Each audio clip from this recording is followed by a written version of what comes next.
આજે તો સવારમાં જ હેમાંશુ ઉઠી ગયો હતો ને સવારમાં જ અમારી બેયની મસ્તી ચાલુ થઈ ગઈ ને મને કે ફૂઈ તારે કામે નથી જવું આજે મારી ભેરી રહી એમ તો કંઈ હાલે અને સવારમાં નીકળી ગઈ કામે જવા માટે અને સવારનો નજારો જો કંઈક મસ્ત જ હોય અને પછી વાડીએ પહોંચીને આ છે રાયણુંનું ઝાડ અને આમાં આવે રાયણું અને સવારનો નજારો જો ઝાડવા કેવા મસ્ત દેખાય સવારમાં અને પછી સાફ કરેલી ડુંગળી જો આવી રીતના અમે સાફ કરીએ ડુંગળીને ને આવી રીતના કટા ભરવાના હોય અને પછી આ બધી ડુંગળી સાફ થઈ ગઈ હતી અને આ પછી ભરવાની હતી અને પછી કટાજી સાફ કરવાના હતા ને ઠલવી તો કંઈક આવો કચરો નીકળતો હતો ને હાવ ડુંગળી બગડી ગઈ હતી અને પછી થોડીક વારમાં ચા આવી ગયો તો ચા પી લીધો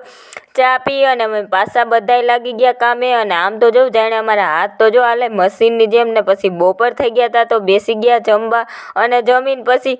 કચરો કાઢવાનું કર્યું ચાલુ અને પછી 5:30 વાગી ગયા હતા અને 5:30 જો ખેતરમાં સોયાબીનનો કલર તો જો કેવો મસ્ત દેખાય લીલું અને પછી સાંજ પડી ગઈ હતી તો ઘરે જવા માટે નીકળી ગયા અને આમ તો કોઈને બળદ છે નહીં પણ અમુક લોકોને છે જોવું પછી બળદ મેં જોયો અને પછી ઘરે પહોંચીને સીધી ગઈ કિચન અંદર ને પછી બનાવવા માંડી જમવાનું પછી રોટલી જ આજે મારે બનાવવા હતી મમ્મીએ શાક બનાવી નાખ્યું હતું ને આજે તો હું સાવ થાકી ગઈ હતી. વિડીયો સારો લાગ્યો હોય તો લાઈક શેર સબસ્ક્રાઈબ ને જય માતાજી બધાને.